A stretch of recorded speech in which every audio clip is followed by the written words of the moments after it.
Look at us. Look at us go. Welcome back, y'all. I got OBS and I actually know how to use it. I got a microphone. I put it right here because my desk is weird and I had to put it on stuff. I don't know. Now you can see how I talk. And now you can see me. The entire time for OBS, I had the box over my video capture and I could not understand where am I? I was right there the whole time, y'all. I just had the source wrong, looked into it, couldn't figure it out. I've had this nice fancy microphone for ever. Just didn't know how to use everything. Finally sat down, looked at it, put my mind to it. We can achieve everything on this channel. Watch out, Baboony Tim, coming for you as number 2. Just kidding. Not going to go too much into depth on my Type 2 Nats. I did a long, lengthy write-up at the airport right after I left. So many times I like to do write-ups, and I go back and I read write-ups from years ago. There was just a discussion on Discord talking about the forums and what do they have, options and nostalgia, and can you access everything and why it's important to keep them there. I don't frequent the forums, but with Mr. Classic and with Nationals, I'll tend to go back and study and just read and look at decks. And I really enjoy reading deck write-ups from prior Nationals. No matter how long they are, I just enjoy reading them. So I wanted to make sure I do that this year. So I put one on there. The whole story's out there. It was just great Nats in general. Really good time on Type 2. I was very confident going into it. I had a good time. Played a good deck. This is it. Did the whole spiel on Cactus Forums. I took the basis of last year of what I was doing with Res Revealer turn 1, going into pretty much negate your neutrals and play Harvest Time. I always play it for 16, and I would just know my lines of play, know what I was doing, so I could play quicker and cleaner. And if you can play quicker, you're actually putting stress on the opponent. So that's something that also needs to be thought of. Instead of just you're taking all your time looking at your stuff, and the opponent also is getting all that time. It's like, okay, what are they doing? And they get the extra time to react, and you're thinking of 100 things. I made sure to play quicker this year. Play Swip Swap Switchy. Played from Clay to more Nativity build this year. I did think Jaden was going to run Guardian and try to get it out relatively quick, playing his all Angel deck. So I thought needed to swap to Nativity in general. Still had a couple aspects of flipping between Mary, which I shouldn't have, right, Jaden? Martha in there with Lazzy in reserve. Peter comes out turn 1. That's pretty much it for Meek. And then the enhancements from White are just extremely strong. Man, my first video, my fiance already texted me multiple times. I got a channel to run here.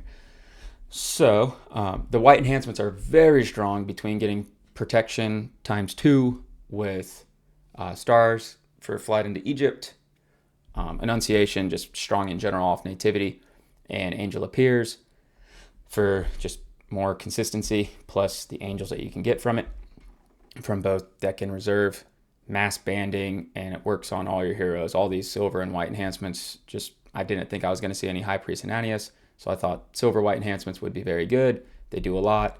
Lost Child Found, Magnificate, just very strong cards in general. Same thing with getting out Chamber and Bethlehem turn 1 and pretty much slamming down Harvest Time. If I could do it turn 1, which I did a couple games, most of the time it was just turn 2, and I generate a lot of value. I have double imitates. My Lost Souls here I did 2 each, and then I laid out 1 each. So 2 Protectors, just because I knew these guys are brutal to go up against, and Matthews and all that. So 2 Hand Protectors, 2 Forsaken, talked about Forsaken all year, very strong in the meta. 2 Imitates, to where I don't really need to imitate these guys, Crowds and Forsaken. Most of the time it's Galileans and Lawless, and I can generate 2 extra cards a turn from Evil. It also gets me to my duels really quick. I can switch a Crimson card for any of these 3, Condemned, Judas, or Zacchaeus. I only needed 1 Humble. Most of my stuff's CBP, and I have Golgotha. I wasn't too worried. Sorry, E-Man. I knew what you'd be playing. Negate OT Humans. Thought there might be some Philistines too. Jeremy was running Philistines. Um, One Soul Gen just because I can imitate it and I'm getting all your lost souls out. One Orphans because I searched so much. Protecting lost souls from evil cards good. Figured there could be a couple suicidal swines with Jaden and having a strong shield counter because I can't use shield. Might as well. And then one Lawless. So getting a lot of value out of my lost souls, getting them all out early, negating all of yours. It's really the premise of the deck. After that, you just kind of push through. Plays really fast, very strong defense. The change this year was 4 Possessing Spirits. Don't know why I didn't think of that last year. Really shutting down what you can do. I didn't want Nazi to, I didn't want to lose to Nazi. I did. Really wanted to be able to stop Territory Class. I figured Justin was playing, so I was preparing for him as well. I kind of figured he would have 4 Teaching and Parables. I think he said 3 main deck, 1 reserve. We ended up playing afterwards. He was beating me well, but the late at night game after Type 2, so all day. But either way, I kind of figured I don't want your Territory Class to work. And how I built the deck, man, my pauses, now that I grab water, I'll do a pause. They're different now that I have video. But my full line of thought for the deck is I broke down the board by kind of 3 lines. Good, evil, and then that neutral being the Lost Souls and the artifacts. I play it to where everything is in one line, like all my heroes and my good fortresses. All my evil characters, my evil fortresses. I know where I play my 3 woes as a good or evil. A lot of people will like put the counter on each side or something. My 3 woes either goes in line with my evil characters or with my heroes. I know how I play it. So I was trying to negate all your lines, and then your other line being your lost souls and artifacts. So the point of the deck is to negate each of your lines. Possessing Spirit can take care of all your good. So that would hit that whole line of good cards. All your good characters and territory and fortresses. And then Chamber of Angels, as long as it's holding an angel, it will negate all your evil cards in your territory. And then, of course, I stack my Resurrection Revealers, and that hits all your neutrals. So I hit your good, your evil, your neutrals extremely quick. I can get out Possessing Spirit very quickly between Imitates and Lawless and Galileans. The whole premise of the deck is Res Revealer to Resurrection. I don't care if I don't rescue a Lost Soul turn 1. I rather care that I set up a board state that immediately goes into Mary, usually into a Hospitality, into a Lazarus, and then anyone else that's out. That's my turn 2, and I start generating resources. Once I could start rescuing against Jaden, he just kind of would give me Lost Souls instead of blocking to not let me generate. Correct play. That's pretty much it for the deck. If you look at who won first and second place in Type 2, in Type 1, and Tim already has a new video out with him versus Seth Bingaling on Discord, and they're both playing Joshua, they're playing Inheritance decks, and Seth was pretty much congratulating him about Nationals, and then he was saying, you knew your deck, and he goes, and that's what Tyler preaches on all the time, is you knew your deck. Jake knew his deck. Jake played heavily. Jake walked so Tim could run. Jake played so much nativity, and honestly, I think Jake put nativity on the map. I don't think it was being looked at. Jake dominated everyone for months with nativity. Jake's one of my favorite people in the game, favorite people to play against. If you have played against Jake, or if you heard of him, like afterwards, he'll ask you, do you need anything prayer? He's just a good sport. He plays clean. Try to emulate some of that. Like afterwards, hey, how's everything going in life? Anything you need prayer on, and just being a good sport in general, win or lose. So Jake dominated with nativity the beginning of the year and was constantly not just putting out decks. He had an entire thread where he talked to himself about like bringing in Moses and what he could do by having that free mulligan in his deck. So knowing Tim, just absolute studying, did all the research. I love his video after Nats.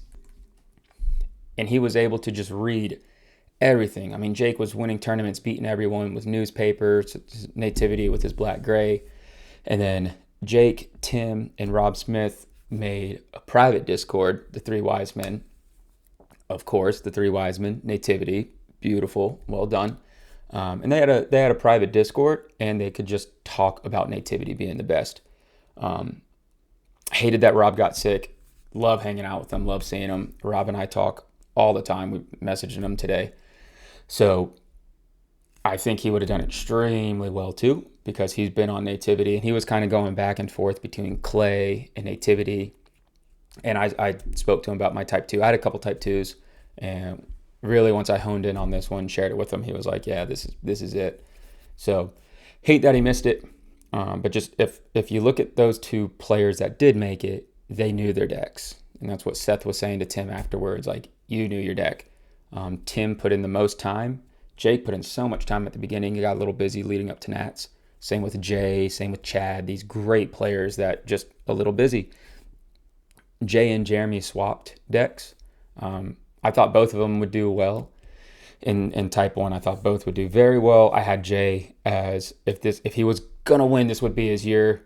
I think he's still capable of winning any year. But with what he was playing, that tech, and finally he just wasn't showing people. That's one of the big things for Jay. So he has the Nick and Nora tech to where he can get it down turn 1, and he could always go into a Nazi when needed. So you can't draw, you can't search, and he already got the burst on you. Drawing is so prevalent right now. If you can stop it, you're in a good spot. So Jay was doing that, but he didn't know his deck, and that's what it really came down to. So he made some misplays against Golgotha. It's kind of on you. I talked to him. And then he made another misplay about blocking, and then another rescue. And this isn't a bashing Jay. This is he did very well. He was literally misplays away against just right there in top cut. He misplayed his only 2 losses. So he didn't know his deck. And he was telling me, he was like, I just didn't know Herod's. Like, I hadn't played him enough. Jeremy went in. I had to be the judge. And I hate that I had to do it. Jeremy had so many things going on, and we were putting on the time. I had already given that grace period there of the 10-15 seconds. I gave each player 10-15 seconds their first time. They got the warning. You got to progress into the attack. And Jeremy's deck was doing so much that he had multiple souls come out. And he was over time on having to make an attack. So it was, if you continue to do things that are mays and not force triggers, you may do this, and you're told, hey, you have to go into your attack. You are past the 90 seconds. Of course, I pause it for the search, and then once you're done searching, as soon as you start shuffling, I start the time again. That time was allotted. And then that turned into you have to make an attack. And he wasn't able to trigger the Lost Souls. And if you watch the game, there was 2 turns of Soldier. There might have been 3, but he was going to be able to put 2 tokens over there for Lost Souls. And he wasn't able to. And because of that, he got droughted for 2 turns. We talked about drought in his deck as well the night before. So he got droughted. He missed the Lost Souls trigger. I don't know if that's not knowing your deck well enough, but just doing so much in one turn. I've been the victim of that as well against Jeremy the other year. So it's really just a matter of the people who won knew their decks, and the people who won put in the most time. And I've talked about it time and time again on my channel. So I won't harp too much more on it. It was very good nationals. It's great seeing everyone, great talking to everyone. I love it. I enjoy it. Seeing the reaction of Inheritance, opening boxes, seeing the foils. Woo! Seeing the foils in real life was amazing, but also seeing people's reaction to being like, what is that? Like the first one, all of a sudden it's like, did you get foil? Did you get foil? And then being like, they're 1 in 10 boxes. Like, this is crazy. And then just seeing immediately how Joshua made the impact in the meta, like already people talking about it. The excitement of David's Mighty Men, people making decks and putting them on Discord with physical cards. It's just awesome to see. And it's feel like it's reassuring a little bit to the community as well. Like, hey, we can make good sets. We can make them in 129 cards. We can simplify the game and still have a lot of fun and make really strong sets that are competitive. I think you're going to be happy with the meta, how it shakes up. I have my opinions on it. We're going to be going over that all year. There's multiple wilderness builds. There's wilderness add to battles with Joshua offense. There's Joshua add to battles. There's gold clay. There's with Ark of the Covenant. There's Holy of Holies with Joshua. There's multiple builds for Joshua. Wilderness got a whole new offense. So you can play Wilderness, Exodus, Pharaoh's Daughter, and Joshua. You can play Pot of Mana. You can play Holy of Holies with both of those. You can constantly add to battle. You play whatever you want. Joshua's very fast. Green's going to be good. I keep talking about green. They're just going to be hard to take down. You're just constantly going to be going right back in and limiting what the opponent can do. And then purple's going to punch you in the mouth. It's going to be a lot of fun to play. There's definitely a rock, paper, scissors. I make each offenses, at least my initial design, and then the team comes in and we just go over it. I try to think of the offense each as like the Timmy, the Spike, and the other one, but just kind of like three different feels. One being more strategic, one being just right in your face, and one having just that big wow factor. David's Mighty Men having the big wow factor, Joshua just being the straight at it strongest thing, and then green being the more strategic. And then that goes into other builds. We also gave more Tabernacle Priests, so there's been a couple we're just constantly reinforcing clay and priest and clay. Sorry, missed call from the fiance, multiple texts. She's getting her hair cut. Come on. We're going to see, there's going to be different builds for Mighty Men, whether you want to bring in David. A lot of them are going to have Jehoshaphat and Jehu. I'm very interested to see how people play it. You can also make Holy Holies with Mighty Men. That's a great build. In my opinion, I think you could also play a Pot of Mana deck. Benaiah Snatch Spear is very good, and the Mighty Men can work on their own as well, and they have David Stronghold. So you'll see there was Caleb and David Stronghold, to where we're giving more, and this is what I teased at, we're giving more on the podcast, more modifiers, but less modifiers. So Caleb grants CBP to that theme. David Stronghold grants CBP. So you have all these heroes that gain cannot be prevented. So you can play Pact with Death. You can play Holy of Holies. I think we're going to see more that old school style of, we were always trying to lock down the opponent, but my stuff still worked. And John Early did a great job of doing this back in the day with the Covenant with Death, the original, of just green, gold, Covenant, Death. I think you're going to see a lot of that. That kind of style of, my stuff still works and yours doesn't, and you have to get around this and I don't. It will kind of slow down the game a little bit and have for more attacks. I do think people are struggling to just even theorize how to stop the offenses. It's because people are trying to figure out how to stop these offenses with 11 cards, 13 cards. I think you're going to need a more balanced deck. I think these offenses can be stopped. You got to pinpoint what are their engines, how do they really get going, what are their best cards. You got to get rid of them. If you can't do that, then yeah, they're probably going to roll all over you.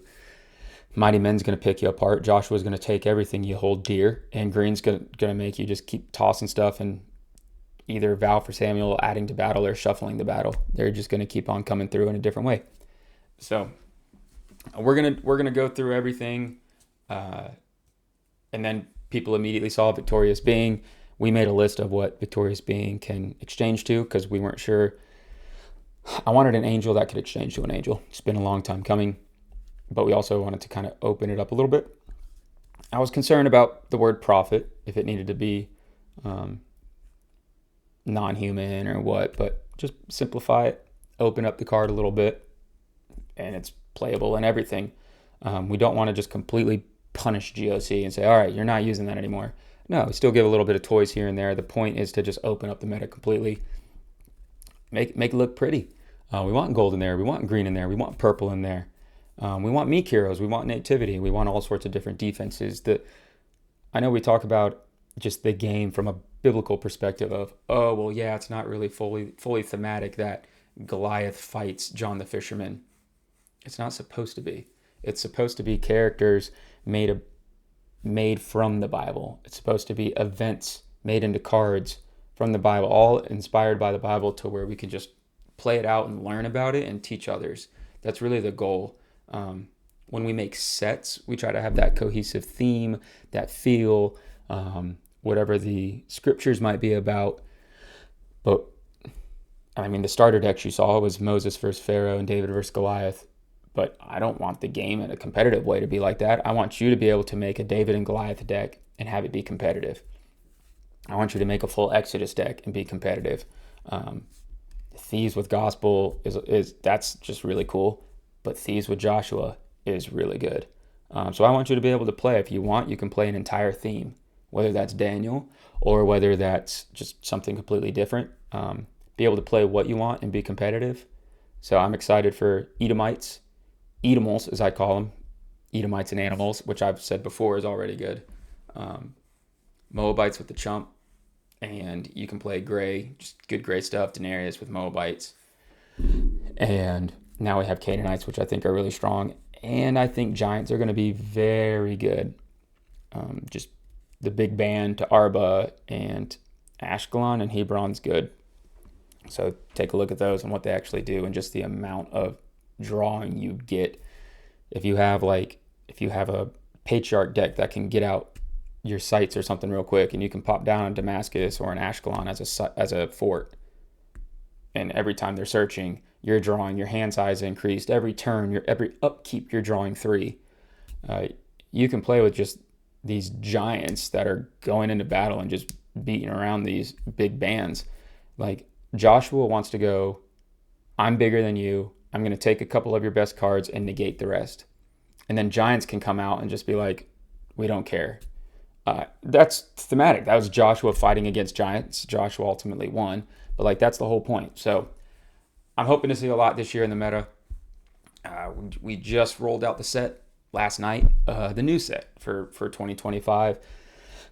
We have a really good plan to get that in a good spot. Testing wise, how we're going about it, graphics. I'm really excited for that one. There's nothing else to say. There was a few spoilers at Nationals. The excitement should be on Israel's Inheritance in the upcoming meta, the real Lackey plugin. No offense, y'all. Just try to keep the real one out there, right? The Lackey plugin to where we start playing online, people getting their cards and being able to see everything. Like there's so much conversation happening in the Dole months, and that's what I've been talking about for the last couple of years, is that Dole time frame where I originally made my name Mr. Hiatus, because after Nationals I'd go on hiatus. That time frame, what used to feel like 6 months, it used to be August all the way through January, probably leading up to February.